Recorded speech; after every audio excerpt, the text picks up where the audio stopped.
বলো। আসসালামু আলাইকুম। আমার নাম হচ্ছে মাতাবুদ্দিন নিহাদ। আমি এখন একটা ম্যাজিক দেখাবো।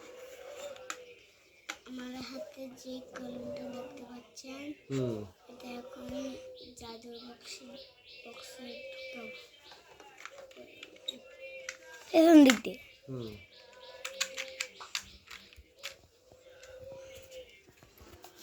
দেখিয়েছি। এখন যখন মাঝখানে তখনই আমি একটা উপরে উঠাবো, তখনই মাঝখানে উঠাবো, তারপরে ওই চাঁদের কলমটা জোরে বলো। সুন্দর।